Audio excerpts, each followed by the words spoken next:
네, 반갑습니다. 매주 토요일 밤 9시 투자 인문학 1타 강의를 들으실 수 있는 거슴새벽 채널에 오신 것을 환영합니다.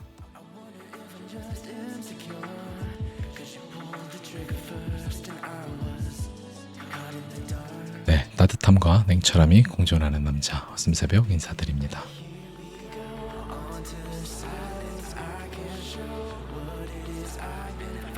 네, 이번 주 방송도 제가 라이브보다는 이제 명절 일찍 연휴를 보내고 있잖아요. 그래서 오늘 제가 일정상 라이브 진행이 조금 어려워서 오늘도 이제 녹방으로 대체하고 있습니다. 그래서 오늘 토요일 녹방을 좀 준비해서 업로드를 해서 여러분들과 만나 뵈려고 합니다.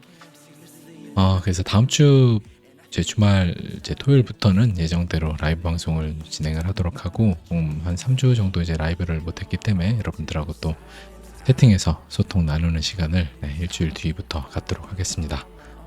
자, 여러분들이 어제죠, 오늘 아침 그래서 리플사 그 뉴욕에서 있었던 이제 프로포 파티 관련해서 여러분들이 좀 기대를 하셨던 분들도 계실 것 같고 좀 잠깐 이렇게 좀 한 5-6% 정도 상승을 해줬었어요. 그래서 아마 조금 기대도 하셨던 분들은 아마 실망하셨을 수도 있을 것 같아요. 저는 이제 제가 크게 이번 9월 29일에 있었던 파티에 대해서 제가 별로 언급을 안 하고 여러분들한테 큰 기대를 이제 하지 않는다고 좀 이야기 드렸던 이유는 리플사가 리또속을 우리가 한두 번 당하는 게 아니잖아요. 그러다 보니까 이렇게 좀 소문난 잔치에는 늘 먹을 게 없다는 좀 약간 그런 것들이 있어서 크게 기대를 안 했고, 또 기대를 하면 여러분들이 또 실망을 하실 테고, 그래서 뭐 좀 많이 올라가면 좋은 거고.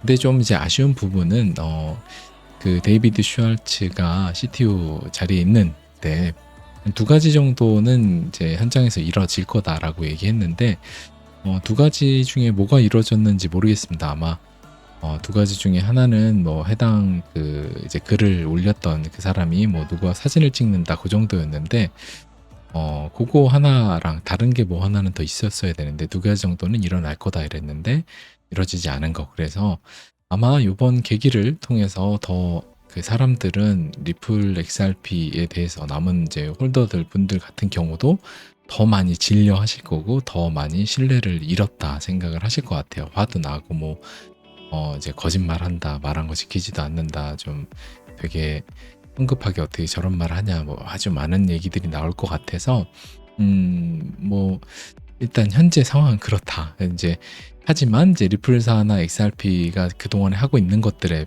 단지 변한 건 없고, 오늘 이따가 브래드 갈링 하우스가 그 행사장에서 말한 걸 잠깐 보여드리겠지만 결국에 이제 요번 파티의 주요 내용은 그거였어요. 그냥 리플사가 SEC로부터 승리를 축하하는 파티, 지난 이제 몇 년 동안에 고생한 이제 승리를 축하하는 파티였고, 제가 이 파티의 의미라든지 리플사가 이렇게 꽤 많은 이제 돈을 들여서 뉴욕의 그 가장 큰 전광판 비싼 곳에도 이제 광고를 바르고 했는데 그거를 한 여러 가지 이렇게 파티를 하는데 이유는 결국에 그들의 그 이제 명분과 이제 정당성 자체 뭐 여러 가지들을 결국에는 그들의 XRP 암이라고 하는 그들의 든든한 그 지원군들의 명분을 계속 쌓기 위함이라는 좀 생각이 들어요. 요번에 이런 행사를 하는 것들은 결국에 거대한, 저는 이제 쇼라고 생각을 한다라고 했잖아요. 지금 SEC도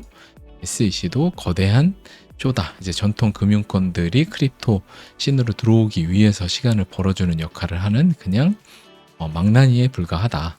그렇게 저는 이제 보고 있는데, 그런 여러 가지 이 과정들 중에서 리플 XRP라고 하는 지금 아주 시간이 오래 지나고 나면 이제 많은 전 세계 통화 쓰는 것 중에 이제 중심이 되겠지만 단기적으로는 뭐 여러 가지가 쓰일 거고, 그래서 피닉스가 떠오르기 위해서 명분을 쌓아가는 그 과정에 XRP 아미들의 결국에 이 지원이 있으면 그들이 뭔가 나중에 어떤 곳에 쓰이고 할 때라도 여론이나 여러 가지 이런 부분에서 유리하기 때문에 명분을 그렇게 쌓는 이제 과정을 통해서 지금의 이런 파티와 뭐 이런 광고 같은 경우도 하는 게 아닌가라고 생각을 합니다. 그래서 여러분들이 지금 뭐 좀 실망을 하셨을 수 있을 것 같은데, 제가 그래서 애초에 9월 29일 이제 크게 기대를 안 한 이유가 좀 이런 것들인데, 그냥 여러분들이 지금 상황은 변한 건 없어요. 그냥 생각하셔야 되는 건, 내 시간봉에서 드디어 이평선들이 다 보였고 한번 뚫고 올라왔다. 그 다음에 일봉상에서 이따 차트도 상세히 설명 제가 드리겠지만, 오늘 차트 굉장히 또 중요합니다. 그 달러 인덱스와 아주 반대로 움직이는 걸 이제 보여드릴 텐데, 그걸 통해서도 이제 달러 인덱스가 거의 고점에 많이 도달을 했어요. 그래서 지금 요거 다시 보면 일봉상에서도 이렇게 거의 모아주고 있잖아요. 그래서 이때 발산할 때도, 이때도 보세요. 거의 일봉상에서 다 모아주고 아래 있다가 이렇게 뚫고 하루에 한 80 몇 프로 올라갔었죠. 그래서 지금도 거의 지금 그렇게 가고 있다. 그래서 제가 10월 하순쯤을 보는 이유가 이런 식으로 쭉 올라가서 모아주고 또 한 번.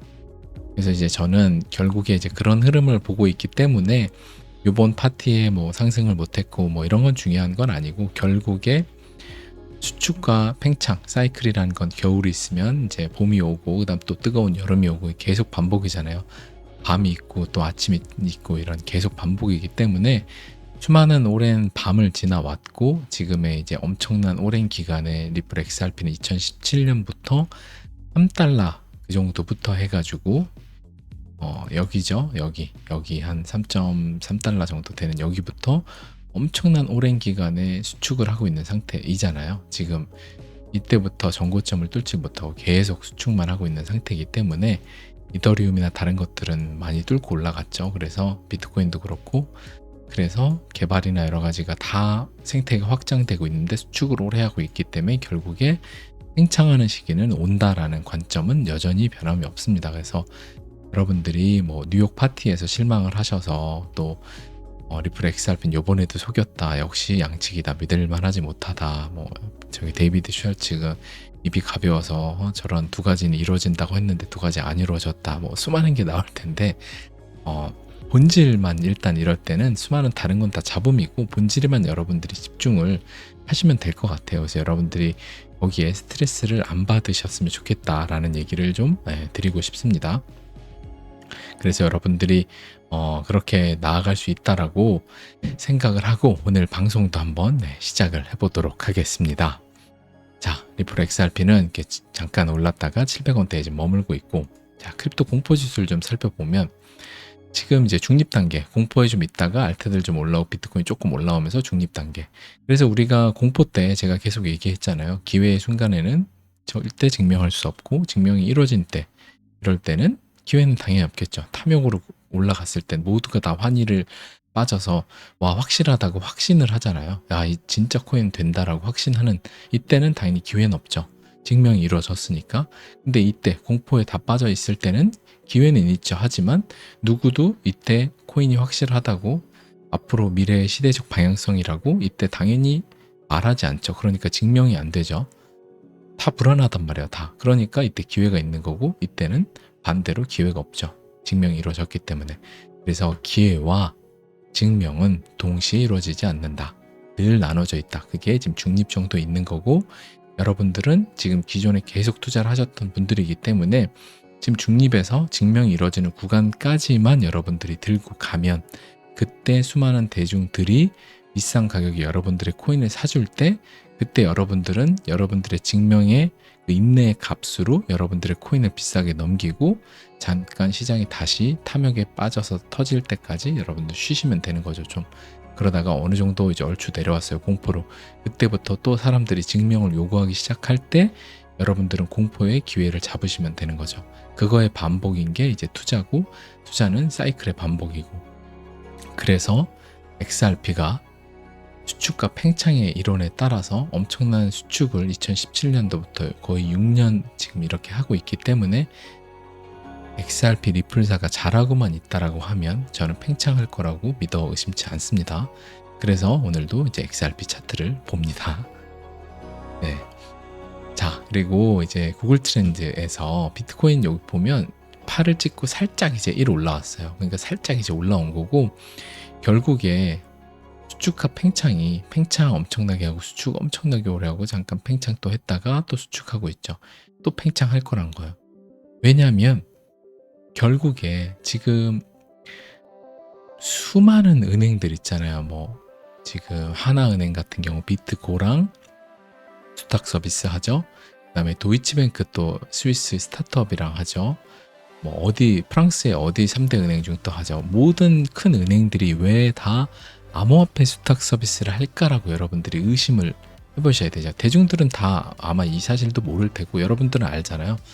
결국에 앞으로의 돈이 은행들이 암호화폐를 수탁한다는 건 앞으로의 돈이 암호화폐가 된다는 소리잖아요. 그리고 자산의 토큰화는 제가 계속 이야기 드렸죠. 왜 자산의 토큰화를 하는지, 모든 자산들을 다 토큰에 올려서 유동성을 폭발시켜서 사람들이 그 안에서 이쪽으로 돈이 흘러갔다 저쪽으로 흘러 들어갔다 하면서 자본을 계속해서 양털 깎기 위해서 자산의 토큰화를 한다고. 금융 엘리트 입장에서는 왜 그렇게 하겠어요. 자산의 토큰화 해놓고 코인 폭발하면 부동산 바로 그냥 코인으로 바꿔가지고 부동산을 하나 있는 부동산 남은 거 코인으로 바꿔서 투자하게 만들고 코인 다시 폭락시키고 그다음 부동산 그러면 다 날아가고 이거를 반복을 시키는 게 지금 이제 자산 토큰화의 시대라고 했잖아요. 그렇게 디스토피아로 간다고. 그래서 결국에 수축과 팽창은 반복을 하는데 지금의 이 수축이 있었으면 이제 팽창이 있는 시기고 여러분들이 2022년, 2023년을 진짜 힘들었던 2022년 이제 보냈고 2023년 상승을 좀 하다가 지루하고 상승하다 지루하고 한 걸 23년 이제 보냈고 그러면 다음은 뭐다? 다음은 머리 찌릿찌릿하게 상승을 막 하면서 대중들이 우와 달려드는 때가 이제 오는 거예요. 이 세 가지 3년의 패턴으로 움직여요.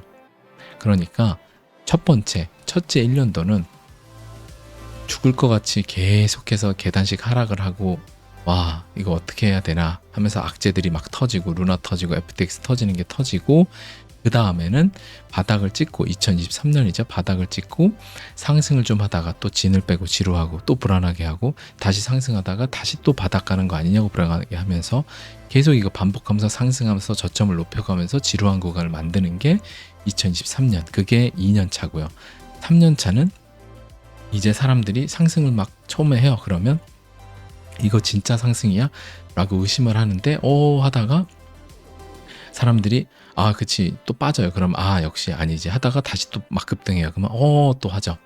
이거의 반복 하다가 갑자기 이제 계속해서 한두 달을 상승을 계속해요. 그러면 사람들이 맞다 이거 진짜다 하면서 모든 돈을 들고 들어오는 마지막 폭주의 장. 그게 그렇게 움직이는 거예요. 그래서 그게 2024년과 말과 2025년 상반기까지 그렇게 움직일 거다. 그러니까 정리하면 1년 힘든 시간 다 보냈죠. 여러분 2년 차 2023년 2년 차 지루한 상승하다 지루하고 요거 보냈죠. 이제 내년 이제 여러분들이 엄청나게 상승을 하면서 좋은 시기가 오는데 여러분들이 지금 크립토 공포지수도 이렇게 내려와 있잖아요. 두려우거나 지루해하거나 괴로울 필요가 없는 거죠. 왜냐하면 여러분들한테 계속 얘기 드리지만 여러분들이 무슨 위기가 찾아오고 코인이 어쩌고 다시 바닥을 가고 수많은 뭐 인플루언서 유튜버들이 또 바닥 간다 아무런 여러분들이 거기에 귀를 기울이실 필요가 없는 게 모두가 잡음인 이유는 여러분들이 오직 두려워야 되는 오직 한순간 딱 하나는 내가 나도 모르게 탐욕에 취해서 내가 춤을 추고 있을 때요. 내 기분이. 그때가 바로 이럴 때잖아요. 오직 두려울 때는 내가 탐욕에 빠질 때 그 순간뿐이고요. 내가 탐욕에 빠지지 않고 내가 기분이 안 좋은 이 모든 지루한 순간들은 위기가 아닌 거예요. 근데 이럴 때마다 사람들이 다 위기라고 서로 공포를 부추기잖아요. 그건 진짜 위기가 아닌 거예요. 진짜 위기는 모두가 다 위기라고 말하지 않는 내 기분조차도 탐욕에 빠져서 내 기분이 춤을 출 때만이 위기인 거예요. 그래서 여러분들은 늘 지금 내 기분이 좋은가? 내 기분이 안 좋은 이유가 사람들이 공포로 더 빠지고 더 안 좋아질 거라고 해서 기분이 안 좋은가라고 하면 그건 기분 안 좋을 필요가 없는 거예요. 모두가 그런 얘기 할 때는 오히려 안전할 때이니까.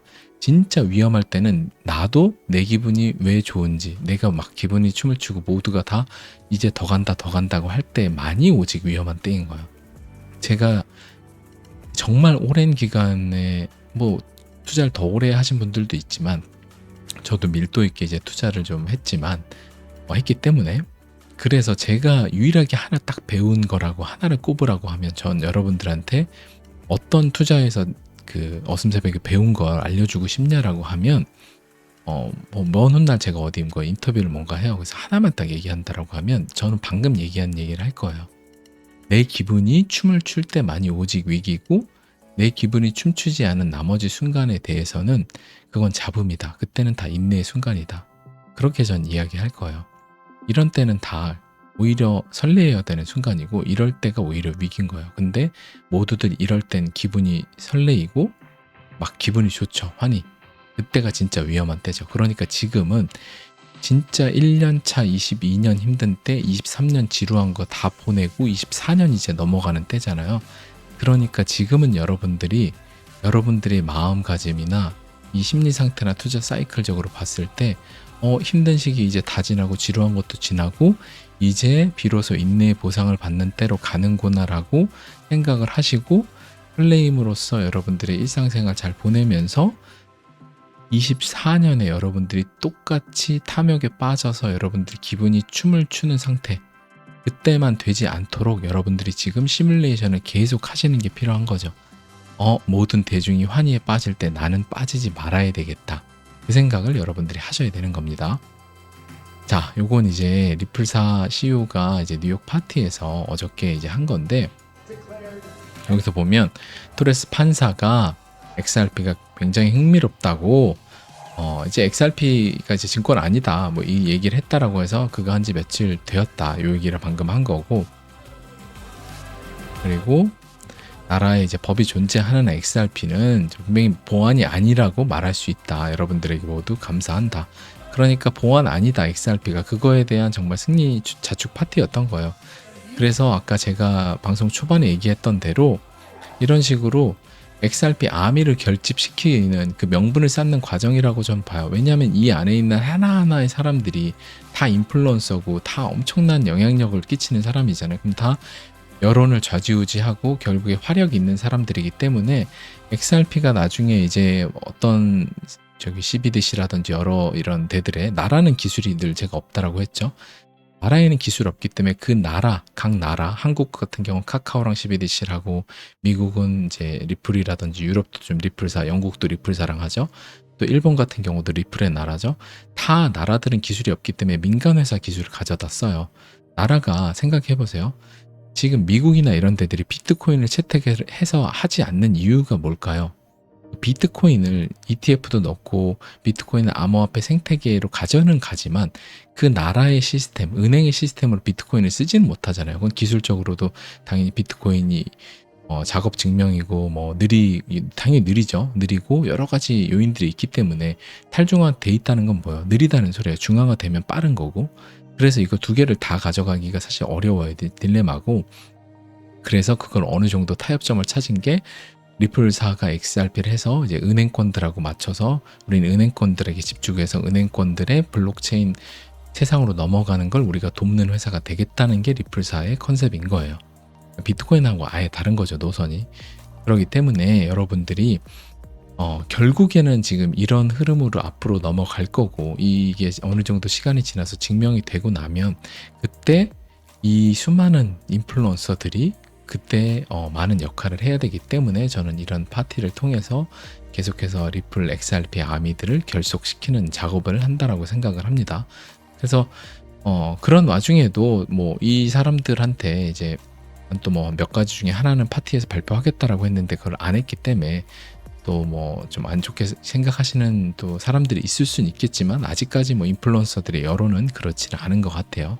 여러분들이 이렇게 파티가 있었다는 거 한번 보시면 좋을 것 같고, 자, 그래서 암호화폐 현물 대 선물 ETF 엇갈린 힘이 그래서 발키리 승인됐고 블랙록은 연기됐다. 그래서 SEC가 암호화폐 ETF 결정 속도 내면서 선물과 현물의 희비가 엇갈렸는데 자산운용사 발키리의 SEC 그 선물 요게 승인이 났어요. 승인이 나서 발키리가 이더리움 비트코인 선물 계약을 하나의 ETF로 결합해서 제공을 한다.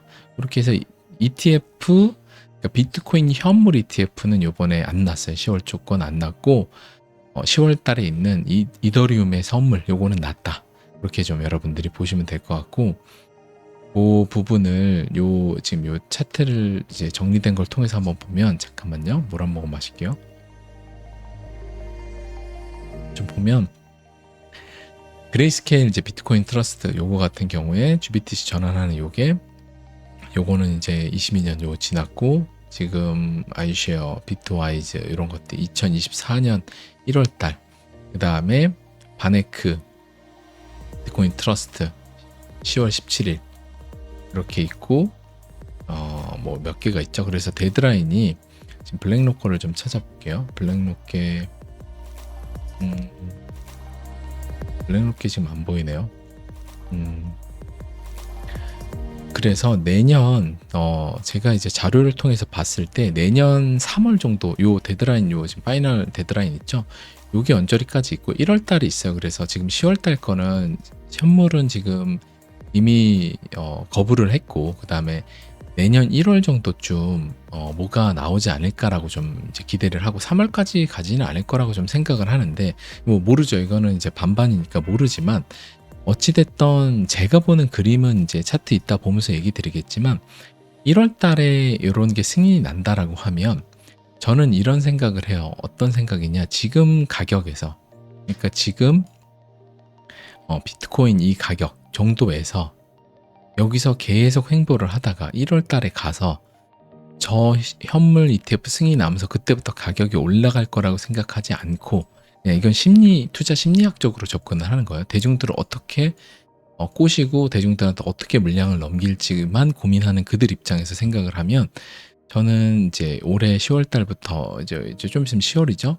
며칠 뒤 10월부터 해서 연말까지 해서 제가 그때 얘기했던 한 4만 한 요 원저리 부근, 요 원저리까지 상승을 해주고, 그 다음에 1월 요쯤에 현물 그 ETF 승인이 나요. 그래서 가격을 좀 더 올라가면서 대중들을 좀 태워요. 그 다음에 한번 다시 폭락을 좀 그랬다가 2024년 그 사이클도 넘어가는. 그러니까 정리하면 현물 ETF가 나오는 1월이든 3월이든 그쯤에, 1월일 가능성이 전 조금 더 높다라고 보는데, 그때쯤에 이미 가격을 어느 정도 올려놔요. 스물스물 올려놓고, 그 다음에 사람들한테 드디어 비트코인 현물 나왔다라고 홍보 때리면서 마지막 가격 좀 더 올리고 사람들 한번 태우고, 그래서 물량 좀 약간 털어내고 받아내고, 그리고 다음으로 넘어가는 그런 흐름으로 좀 생각을 한다.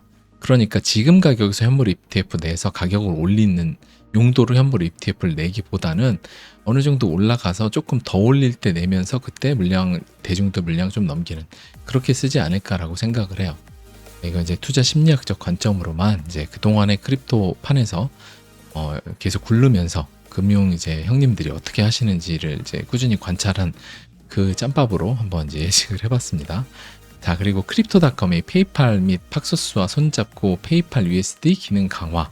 그래서 요게 지금 나와 있는데, 자, 요것도 보면 크립토 그 닷컴하고 페이팔 팍소스가 손잡고 페이팔 요거 가능한다 하잖아요. 그래서 지금 다 페이팔 같은 경우 스테이블 코인 엄청 지금 밀고 있고, 크립토닷컴도 망한다 뭐 저기 했는데 결국에 살아났고, 그래서 지금 얘네들이 이제 페이팔 이렇게 결국에 앞으로 스테이블 코인 이쪽으로 넘어가려고 하잖아요. 이제 앞으로의 미래는 스테이블 코인이 돈이 되는 걸 아니까, 테더사가 돈을 얼만큼 많이 버는지 이제 아니까, 그래서 결국에 이런 식으로 얼라이언스를 해가지고, 그러니까 각계 몇몇 또 크립토닷컴 말고 또 어떤 거래소는 또 어디랑 손을 잡고 스테이블 코인 또 밀고, 이렇게 하나의 연대 같은 느낌으로 이런 것들이 여러 개가 나올 거다 앞으로. 어디는 어디랑 손잡고 해서.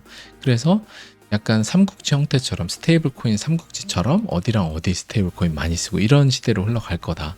그래서 좀 더 나아가면 CBDC가 만약에 실패한다라고 하면, 저는 스테이블 코인에 CBDC 기능을 넣어서 스테이블 코인이 CBDC 기능을 대체하는 형태로 흘러가지 않을까, 이런 생각도 합니다. CBDC가 만약에 너무 극렬히 대중들의 저항에 따라 반대를 하면, 정부가 돈을 통제한다라는 그 이미지 때문에 반대한다라고 하면, CBDC는 과감하게 그들이 포기를 하면서 뒤로는 민간 스테이블 코인에 그 돈을, 그런 기능을 다 넣어서 결국에는 똑같은 걸 하는데, 결국 마치 정부가 CBDC 포기하는 것처럼, 그래서 정부는 통제하지 않는다, 민간이 그냥 알아서 하는 거다라는 식으로 가지 않을까, 그런 생각도 좀 하고 있습니다.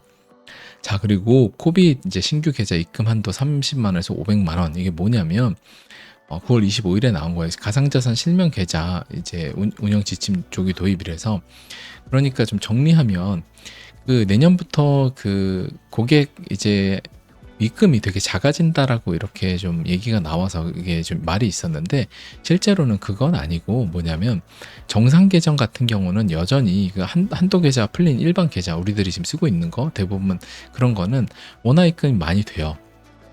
근데 지금은 그 한도 계좌 1, 2로 나눠져 있는데 30에서 150만 원씩밖에 안 들어가요. 오히려 더 작은데 내년부터는 그냥 한도 계정 이제 500만 원. 그러니까 지금도 이미 한도 계좌는 있는 거예요.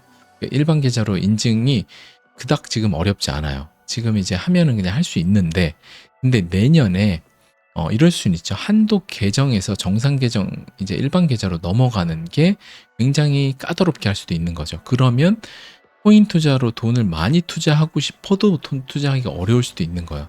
한도 계정이 정상 계정으로 풀기가 지금은 되게 쉬운데 내년에 좀 까다로워질 수도 있는 거죠. 근데 이제 뭐 그럴 가능성도 있지만 뭐 결국에 그 지금 코인 가격이 이제 내년부터 해서 올라가서 사람들한테 또 물량을 넘기고 하려면 사람들이 돈을 많이 넣어줘야 될 거 아니에요. 그래서 저는 그렇게 될 가능성은 좀 지금 볼 때는 높지 않은, 그러니까 낮을 거다라는 생각이 드는데, 또 어떻게 튈지 모르니까 실제로 뭐 대중들이 돈 투자별로 못하게 하고 코인 가격은 막 계속 올려요. 많이 올라가고 사람들은 투자 못하게 해놨다가 나중에 한도 계정 이런 걸 풀어줘요. 진짜 높은 가격에. 뭐 그럴 수도 있는 거고, 그건 어떻게 흘러갈지 모르지만 어찌됐든 지금 현재로서는 약간 이렇다. 여러분들이 좀 흐름을 체크하시면 될 것 같습니다. 자, 그리고 이것도 보면 SEC 위원장이 대다수 암호화폐 증권법 적용 가능, 그래서 우리 이 독수리 게리 겐슬러 분이 미국 증권거래위원회 위원장이 사전 공개한 미국 하원 금융서비스위원회 청문회 증언 내용에서 대다수 암호화폐 토큰은 미국 증권법이 규정하는 투자 계약의 정의를 충족할 가능성이 높다. 그러니까 다 그냥 투자 계약의 정의에 들어가기 때문에 증권이다라고 말하는 거예요. 그래서 대다수 토큰이 증권법 적용이라고 고려하면 대다수 암호화폐 브로커들도 증권법을 준수해야 된다. 뭐 거래소도 그렇고 여러 개 다 그렇죠. 그래서 지금 모든 대부분의 코인들이 다 증권으로 지금 하려는 이유에 대해서 제가 수년 전부터 얘기했잖아요. 결국에 살아남는 몇몇 코인들한테 암호화폐라는 전체적인 큰 그 부의 바구니가 되려면 암호화폐 시총이 계속 커질 거 아니에요. 금이 시총이 커졌던 것처럼 주식시장의 시총이 커진 것처럼 계속 커질 텐데 암호화폐 커질 거예요. 근데 지금 수많은 코인들이 그 시총을 다 나눠 먹으면서 커지는 게 아니라, 지금도 이제 비트가 한 50% 가까이 가지고 있지만 결국에 수많은 자발트들은 다 사라지고 그 몇몇 살아남는 코인들이 시총을 다 먹으면서 부의 바구니를 키워나간다. 그래서 그 전통 금융권의 대리 역할을 하는 이 게리 겐슬러 SEC 입장에서는 전통 뭐 블랙락이라든지 이런데 골드만삭스 다 출신이고 이렇잖아요. 다 하수인이면 결국에 골드만삭스가 어디 투자해놓은 어디, 뭐 골드만삭스랑 어디 엮여있는, 블랙록이랑 뭐 엮여있는 이런 데들은 당연히 살려줄 거고, 그 외에 뭐 잔챙이들 이런 데들은 다 증권법으로 싸잡아서 다 상폐시킬 수 있다. 증권법으로 그 얘기를 지금 이제 이렇게 풀어서 하는 거죠. 이번에 의회에 나와서 했다라고 합니다. 자, 그리고 또 새로운 밝혀진 사실인데, 참 그 루나 사태 이제 코인판 자체가 굉장히 분노 시장이죠. 이 FTX 사건 터트린 것도 그렇고 루나도 그렇고 다 사기꾼들의 천지인데 도덕적 그런 거는 없는 것 같아요. 그래서 이 신현성 이 사람이죠. 이 사람이 이제 그 아마 티켓몬스터인가 그거 창업했던 사람이고, 원더형은 뭐 유명하죠. 이제 루나로 큰 이제 조단위 때 이제 버블을 사기를 만든 사람이고, 본인은 이제 사기라고 말 안 하지만 하면서 신현성이 가짜인 걸 알면 어떻게 해? 라고 권동영이 말하지 않으면 됩니다. 그래서 SEC가 거래량 조작 대화를 공개했다. 그래서 뭐 SEC가 이 나누지 않은 대화를 공개하진 않았겠죠. 그건 당연히 그러면 SEC에 뭐 저기를 걸고 했을 텐데 그러진 않았을 거고, 실제로 그 SEC가 제출한 문서에 따르면 두 사람은 문자 메시지를 통해 수수료 올릴 방안을 논의했다라고 해요. 그래서 권도영이 진짜처럼 보이는 가짜 거래를 만들면 수수료를 받을 수 있다. 그래서 신현성이 권도영에게 사람들이 가짜라는 사실을 알게 되면 어떻게 하냐라고 물었는데 권도영은 말하지 않으면 된다 라고 답했다. 그래서 두 사람만 알고 거래량 조작 사실을 외부에 알리지 않으면 그만이라는 것. 그래서 가짜 트랜잭션을 만들자며 사기를 공동 모의한 셈이다. 그래서 신현성이 만든 차이, 이 차이라는 이제 결제 여기서 결국에 루나가 쓰인다라고 해갖고 실사용이 막 한다라고 해서 결국에 이 루나 코인을 올린 거거든요. 그러니까 이 둘이 같이 이걸 만든 건데 권도영과 테라의 파트너십을 맺기도 했다. 그래서 SEC는 이제 권도영을 증권과 사기로 이제 고발을 했고, 지금 이제 여기도 보면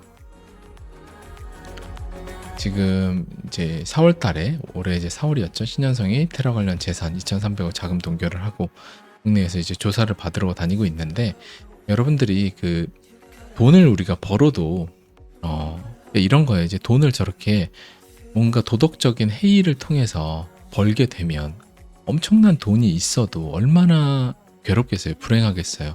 스트레스 만병의 근원인데 몸도 아플 거고, 저러다가 너무 스트레스 받아서 이제 스티브 잡스가 죽을 때 했던 유언이 있어요. 자기가 비즈니스 세계에선 최고의 끝에 성공을 이루었는데 돈도 결국에 아무 의미 없고 지금 내가 눈을 감았다 떴다 하는 이 모든 것들을 보면 그냥 모든 것들은 다 찰나에 지나지 않았다. 그러니까 진짜 중요한 건 그곳에 있지 않았다라는 얘기를 해요. 그러니까 결국에 평온하고 건강하게 잘 살았던 것이 좋았던 삶이라는 걸 얘기하는 건데, 결국에 모든 사람들이 죽을 때 돈을 못 갖고 가잖아요, 저승에. 그러니까 이렇게 탐욕에 물들어가지고 여러분들이 모든 걸 다 잃고 이렇게 되면 안 되겠죠. 그러니까 여러분들도 코인으로 여러분들이 제가 아까 1년, 2년, 3년 얘기했잖아요. 2022년 힘든 거 겪었고 23년에 여러분들이 이제 지루함과 상승을 겪고 24년 해갖고 이제 상승장으로 넘어갈 텐데, 여러분들이 이걸 늘 잊지 말아야 되는 거예요. 그러니까 24년에 운 좋게 들어와서 만약에 돈을 투자해서 돈을 운 좋게 벌었잖아요. 그러면 22년과 23년에 담금질이 없었기 때문에 24년에 번 돈은 그냥 쉽게 날아갈 가능성이 되게 높고요. 그렇게 안 날아가도 24년에 번 돈이 독이 돼서, 물론 그 전에 인생을 엄청 잘 살아서 늘 겸손한 사람이면 그렇게 돈을 벌어도 망가지지 않겠지만, 그렇지 않은 사람 같은 경우는 망가질 수 있다라는 거예요. 그러니까 결국에 그렇게 해서 굉장히 힘들어질 수 있다.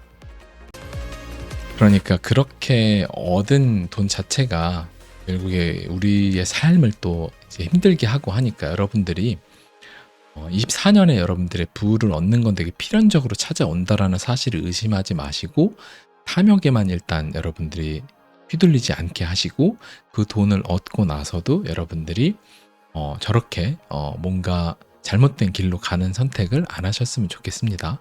저 역시도 그러려고 늘 노력을 하고 있고, 그래서 제가 늘 얘기 드리는 이런 진부하고 이런 얘기들 속에는 저를 위한 얘기이기도 해요. 제 스스로 계속 여러분들한테 이런 얘기를 하면서 저 스스로를 돌아보기 위함이기도 하기 때문에 여러분들도 그렇게 바라봐 주시면 좋을 것 같아요. 22 총재가 디지털 유로 완전한 익명성 보장 못한다. 그래서 디지털 유로가 CBDC가 완전한 익명성 보장 못한다라고 또 이런 얘기를 하고 있어요.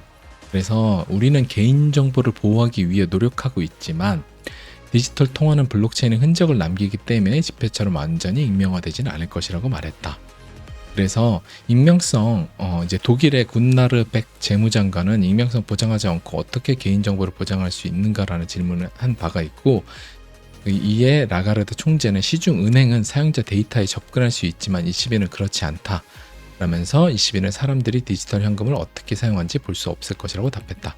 그러니까 이게 이런 거죠. 뭐 술은 마셨지만 음주운전 안 했다는 거랑 비슷한 건데, 사실 이 사람 입장에서는 그렇게 말을 해야 되는 거고, CBDC가 익명성이 어느 정도 있다, 그렇게 얘기를 해야 되는 상황이죠. 그러니까 뭐 여러분들 고지고대로 믿으실 필요는 없을 것 같습니다. 자, 그리고 리플이 포트리스 트러스트를 인수계획 취소했다.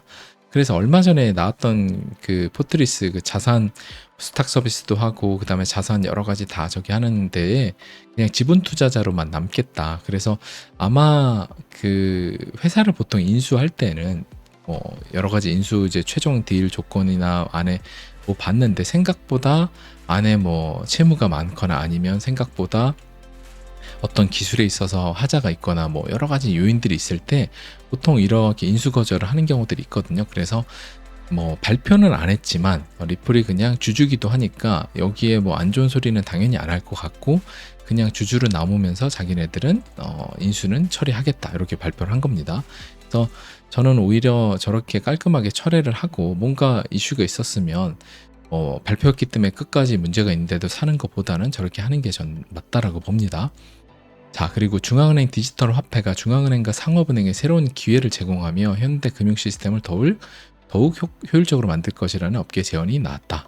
그래서 CBDC가 중앙은행이 도매 수준에서 채권 발행, 경기 부양을 효율적으로 수행하는 데 도움이 줄 수 있다. 그래서 CBDC에 대한 그 수많은 뉴스들이 계속 나오잖아요. 앞으로도 계속 나올 거고. 저는 이렇게 생각이 들어요.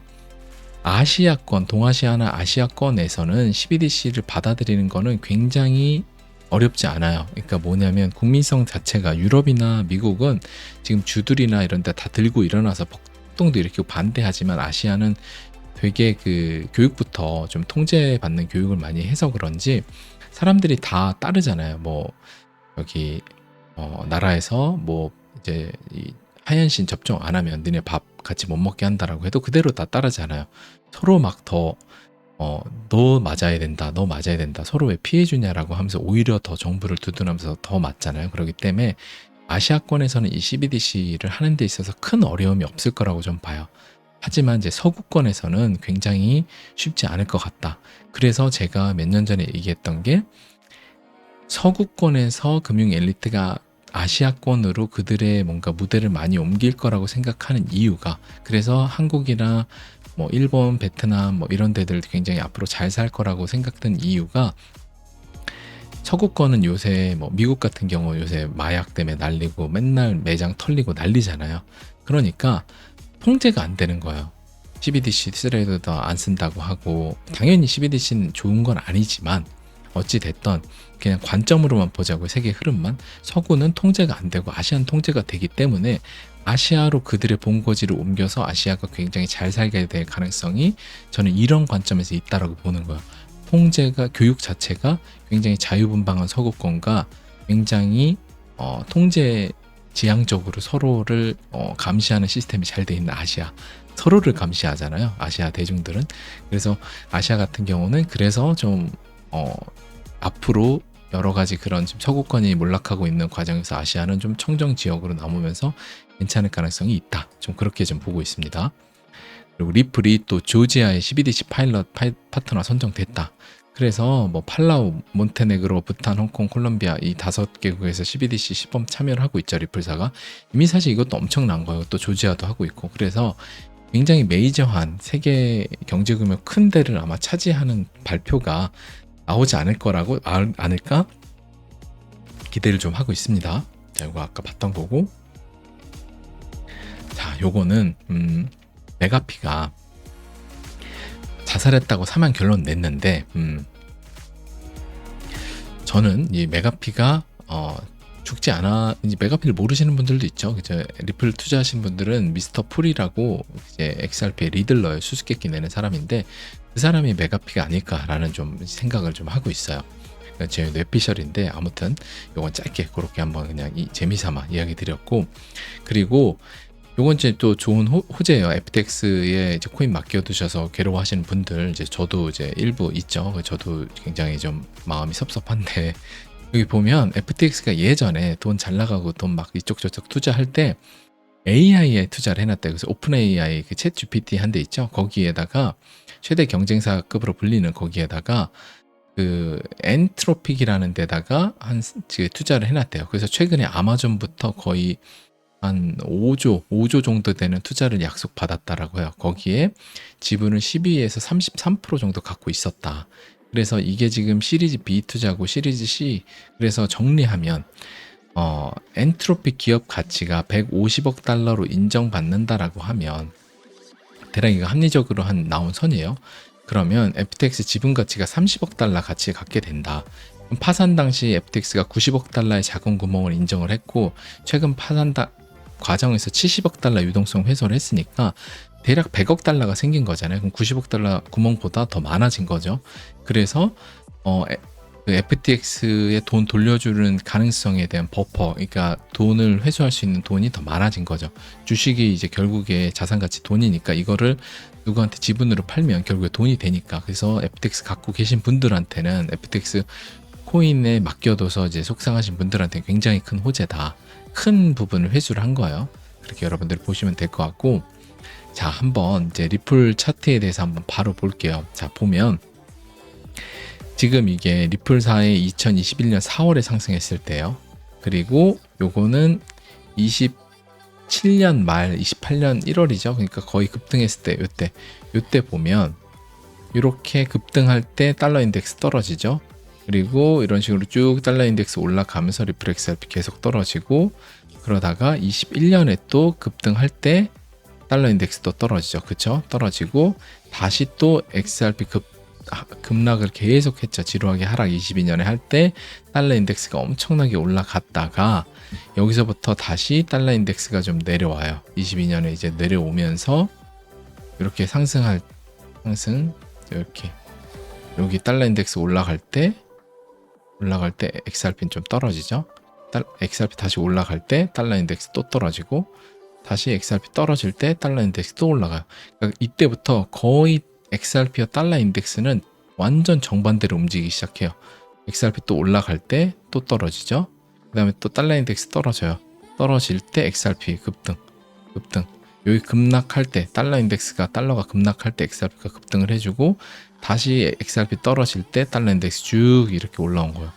그래서 지금 달러 인덱스가 거의 저는 다 왔다라고 봐요. 여기서 뭐 지금 여기까지 올라갈 거라고 보진 않고 거의 다 왔다라고 봐서 지금 이제 이게 이런 식으로 아래로 떨어지면서 한 여기 언저리까지 떨어지면서 XRP가 움직여줄 때가 오고 있다. 그래서 제가 보고 있는 게 이평선 관점에서 이따가도 보여드리겠지만 제가 한 10월 말 정도를 좀 보고 있는 흐름이 좀 있습니다. 그래서 이따가 그것도 한번 차트로 보도록 할게요. 여기서 한번 차트로 보고, 자, 요거 이제 비트코인 차트를 중간에 잠깐 보면 아까 제가 이야기 드렸죠. 한 4만 여기 한 요 정도까지 그 올해 말이나 내년 정도쯤 한 1월이나 해갖고 여기 정도에 도달을 해요.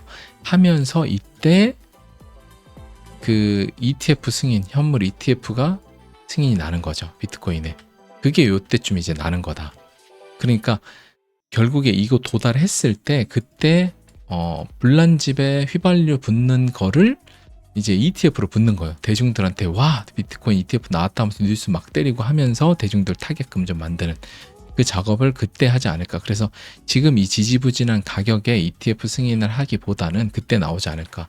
그래서 원래 제가 기대했던 건 10월 달 요쯤에 해서 비트코인 가격이 한 요 정도 언저리 한 3만 원 언저리 올라오면서 ETF 승인 10월 달 나오면서 좀 올라가는 거였거든요. 근데 오히려 지금 잠잠하죠. 그러니까 지금부터 해서 이제 10월 달 11월 해갖고 가격 좀 원래 그 옥토버 10월이 업토버라 그래갖고 좀 10월은 보통 장세가 좋잖아요. 그래서 10월에 좀 올라주면서 11월 해서 가격 올려주고 ETF 이때 좀 터뜨리는 거, 그걸 좀 기대를 하고 있습니다. 그래서 이건 지금 월봉이에요. 월봉에서 우리 보고 있는 이 지표를 통해서 보면 드디어 이 파란 선이 크로스에서 올라가잖아요. 그렇죠? 이 빨간 선 크로스에서 갈 때는 하락장이고 이제 루나 막 터지고 할 때고, 그 다음에 여기서도 봐요. 예전에 19년 지나서 여기서 크로스 이제 났죠. 그 다음에 이건 변칙이니까 코땡땡 하나 터졌고, 참고로 코땡땡은 제가 말을 못하는 게, 그 말을 하면은 일단은 광고 수익 정지를 먹고 그 다음에 경고가 와요. 그래서 계속 언급하다가 또 채널 정지가 오고 하면 안 되니까, 또 이제 그 월드 이코노믹 포럼이라든지 약간 뭐 이런 좀 얘기들, 음모론적인 얘기들에 대해서 약간 얘기를 하면 유튜브에서 별로 좋아하지 않더라고요. 그래서 제가 코땡땡이라고 하는 겁니다. 그래서 이런 식으로 크로스가 나고 이제 상승장 접어들었죠. 이때도 마찬가지예요. 월봉에서 보면 이때도 요거 나고, 그쵸? 요거 나고 파란색 나고 이때부터 쭉 계속 상승장이었죠. 올라가다 좀 쉬긴 했지만 어찌됐든 계속 상승장이잖아요. 이 힘든 거 끝났죠. 똑같아요. 지금 또 이 22년에 힘든 거 끝났고 이제 이런 식으로 넘어가는 거예요. 그러니까 제가 아까 1년, 2년, 3년 얘기했잖아요. 힘들었던 요 1년의 기간 끝났고 요때 요거 끝났고 지금 요 지루웠던 23년 했고 이제 24년 요 이제 파란 선 위로 올라간 요 시기 온다는 거죠. 굉장히 좋은 겁니다.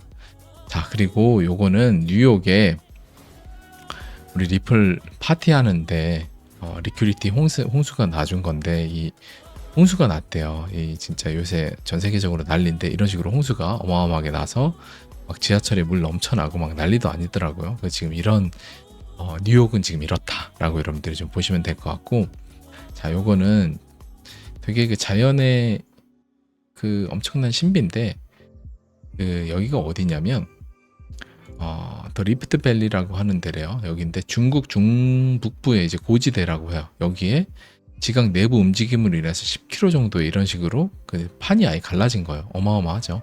진짜 장대한 모습입니다. 여기 이제 마을 왔다 갔다 하지도 못하겠네요. 다리 놔야 될 것 같은데 이런 식으로. 그래서 우리가 사는 지금의 시간도 우리는 이제 코인 투자 때문에 막 전전긍긍하고 여러분들이 하는데 결국에 우리의 살다 가는 인생 이 시간도 찰나고 여러분들이 좀 큰 관점으로 보시면 지금 결국에 우리가 이런 거 있잖아요. 여러분들이 통장과 거래소에서 돈이 하루하루 줄어나가고 있으면 하루에 1%씩 줄어요. 그럼 여러분들이 엄청 스트레스 받잖아요. 내 은행에서 내 코인 통장에서 돈이 주니까. 근데 실제로 진짜 주는 건 우리 삶이라는 시간의 은행, 그러니까 우리 시간이 은행이라고 본다 그러면 우리 시간은 결국에 죽음으로 향해 가고 있으니까 계속해서 하루에 줄잖아요. 정확하게 하루에 0. 몇 %씩 해서 우리의 시간이라는 그 에너지는 결국 돈이죠. 계속해서 줄고 있는데 사람들은 시간은 영원할 것 같이 매일매일을 살아요. 근데 돈은 좀 줄어들면 너무 스트레스 받아 하죠. 그러니까 실제로는 아까 스티브 잡스 얘기도 했지만 실제로는 우리가 삶이라는 거 시간이 줄어드는 거에 대해서 우리가 엄청 스트레스를 받아 해야 되고 돈은 결국에 우리가 연준이라든지 돈은 무한정 풀잖아요. 호땡땡 때도 돈을 무한정 풀었는데 대다수는 가난해졌죠. 왜 그러냐면 돈을 무한정 풀어서 탐욕의 버블을 만들고 그 끝에 다 태운 다음에 폭락을 시키고 금리를 높여서 사람들을 거지를 만드는 작업을 수백 년 동안 반복하잖아요. 그거에 당하기 때문에 그런 거고 앞으로는 또 자산의 특권화가 되면 그걸 더 극도로 심하게 해서 또 당하게 할 거고. 그러니까 실제로 돈은 무한하고 시간은 유한한 거예요. 근데 우리들은 시간은 유한하다는 생각을 못하고 시간이 오히려 무한한 것처럼 살고 하루하루를, 그리고 돈은 굉장히 유한하다고 느끼잖아요. 그러니까 여러분들이 투자를 지금 잘 하고 있으면 사이클에 따라서 겨울이 있었으니까 봄이 오는 것처럼 여러분들이 이제 겨울과 꽃샘추위는 봄을 지났기 때문에 여름으로 갈 거란 말이에요. 그러니까 여러분들이 돈을 버는 건 당연하다고 생각하고 돈은 무한하다고 느끼고요. 여러분들이 시간을 유한하다고 느끼면 그냥 오늘 하루하루 여러분들이 즐겁게 최대한 사시고 하루하루 성장하려고 뭔가 배우려고 노력을 하고 계속해서 왜 안 올라 짜증만 내는 삶이 아니라 그냥 어차피 돈은 내가 잘만 했다면 방향성만 맞으면 타이밍보다도 방향성이고 속도보다도 방향성이기 때문에 방향성만 맞으면 아무리 빨리 가도 딴 데로 가면 돌아와야 되잖아요. 그냥 방향성만 맞아서 하루하루 걷기만 하면 여러분들은 운은 오게 돼 있어요. 중요한 것보다 운은 오는데 시간은 줄어요. 그러니까 돈을 벌어서 여러분들이 행복한 가정을 만들어서 여러분들이 누구한테도 잘하고 뭔가 하려고 하잖아요. 근데 결국에 오늘 하루하루 그냥 여러분들 생활에 충실한 게 결국에 나중에 여러분들이 하려는 거잖아요. 그러니까 지금 해야죠. 그게 중요한 겁니다. 돈은 무한하고 시간은 오히려 유한하다. 이거를 중간에 잊지 마셨으면 좋겠어요. 그리고 리플의 이 차트도 보면 예전에 요거는 이제 2017년도에 이런 식으로 쭉 내려오다가 한 번 뚫고 올라오고 다시 하고 요 노란 지점에서 이제 급등이 나왔고 요때도 볼게요. 2021년 요때도 이런 식으로 똑같아요. 패턴이 한 번 하다가 SEC 한 번 사건 터지고 눌러주고 다시 이렇게 급등. 여기서도 이게 이때 상승도 그렇게 작지 않아요. 이때도 거의 한 900% 가까이 올랐어요. 이때 같은 경우야 뭐 말도 못하게 많이 올랐죠. 이때는 한 여기서 여기까지만 올라도 1000%, 그 다음에 한 4000% 올랐으니까, 그러니까 10배 막 40배가 오른 거고 이때는. 그래서 여기만 해도 9배 정도 오른 거잖아요. 그래서 내년에 지금 제가 보수적으로 봐도 내년에는 여기서 한, 원래 여긴 덜 오른 거잖아요. 지금 더 올라야 되는데, 그러면 내년에 한 이 정도만 오른다라고 해도 거의 한 10불에서 7불, 7달러에서 10달러 정도는 가는 거예요. 전 그래서 내년에 7달러에서 10달러 정도는 무난하게 갈 거라고 봐요. 근데 지금 그게 안 터지고 있으니까 계속 여러분들 지지부진하고 힘든 건데, 지금 요게 이제 터질 때가 저는 머지 않았다라고 보고, 제가 그걸 이제 요 차트를 통해서 한번 볼게요. 제가 이거 보면, 자, 그 달봉이요, 월봉인데,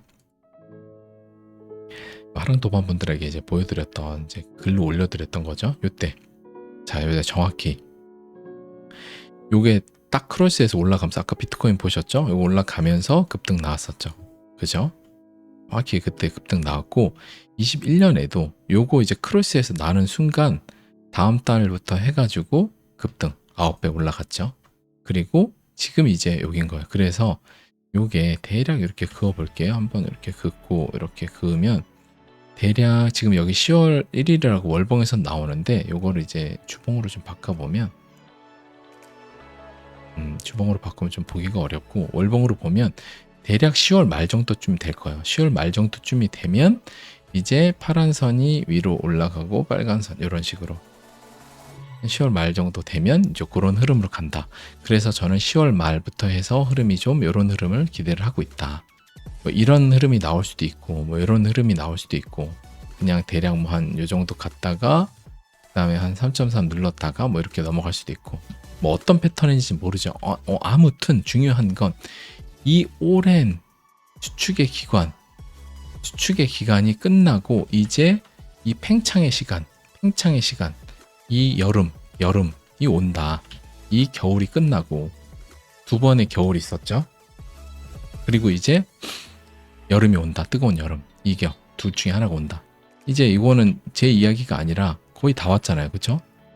거의 다 왔어요. 이제 요거 보이시죠? 요게 이제 10월 말인 거예요. 그래서 10월 말부터 저는 좋은 흐름을 좀 기대하고 있다. 여러분들한테 그런 이야기를 좀 드리고 싶습니다. 자, 여러분들 그래서 그렇게 좀 보시면 되고, 이평선에서 아까 제가 얘기 드렸죠. 이평선에서 요 일봉인데 이런 식으로 흘러갈 거예요. 그리고 얘네들은 이렇게 다 모일 거고 아래. 그러면 대략 10월 말쯤 되면 여기 언저리 좀 있을 거예요. 그러면 요때도 이평선을 보면, 요 장대 양봉 나오기 전에 이렇게 다 이평선 아래 눌려 있다가 튀어 올라갔잖아요. 그래서 지금도 이렇게 이평 아래 눌려 있다가 이때부터 해서 좀 올라가지 않을까. 그리고 또 관점으로 보면, 이때도 여기부터 해서 9월달부터 해서 다시 상승까지 한 186일 나왔었고, 여기부터 여기까지 106일이었어요. 그리고 지금 이 상승부터 여기까지 하면 한 106일 정도 돼요. 그래서 10월 말 정도 흐름 정도 되면 이제 움직이지 않을까라고 좀 기대를 하고 있는 거예요. 그래서 아까 요 월봉 요게 중요합니다. 요거대로 이제 월봉 사이클대로 좀 보는 거니까 여러분들이 그렇게 한번 보시면 될 것 같아요. 자, 요거는 이제 우리 일론 머스크 형님의 스타링크가 일본 하늘 위로 이렇게 위성이 별처럼 지나가고 있는 거. 세상이 정말 뒤집어졌죠. 남의 나라 상공위에 인공위성이 이렇게 줄지어서 날아가고 있습니다. 당연히 이제 미국하고 우방이니까 가능한 거겠죠. 이런 모습을 볼 수 있다. 그리고 지금 이제 크립토 공포지수와 이제 더불어서 보는 이 이제 주요 온체인 데이터 보면, 소셜은 여전히 거의 최바닥이고 진짜 관심 없어요. 사람들 지금 다 바닥인 거예요. 이 뜨거운 구간으로 가는 때는 반드시 오고, 여러분들이 제 방송을 보는데 이 구간에 왔다라고 하면 오늘 이 방송을 보는 분들은 각성하시고 마음이 춤추지 않게 하시고, 여러분들 시뮬레이션 하셨던 대로 매도 준비를 잘 하시면 될 것 같아요. 이게 일로 가는 때는 반드시 오니까. 자, 그리고 알트코인 인덱스도 이런 식으로 쭉 올라갔다가 다시 한번 눌러줬죠. 예전 이때도 계속 이렇게 누르면서 올라가요. 올라가다가 중간에 한번 눌러주고 올라가고, 눌러주고 가고 이거 반복이에요. 그러니까 지금도 이렇게 가다가 올라가겠죠. 요 다음 텀 올라갈 때 메이저 알트들이 좀 움직여주지 않을까라고 기대를 합니다. 그게 이제 10월 말 정도 되는 거고. 자, 오늘 방송도 여기까지 하고 다음 주 수요일에는 이제 하랑 도반 이제 분들 이제 정규 수요일 방송으로 인사드리게 되고, 다음 주 토요일에는 제가 이번 주 토요일이죠. 이번 주 토요일에는 여러분들에게 라이브 방송을 찾아뵐 수 있도록 하겠습니다. 다음 주 또 하이랑 도반 커뮤니티 방송과 그 다음에 커뮤니티 글로 인사드리도록 하겠습니다. 감사합니다. 어슴새백이었습니다.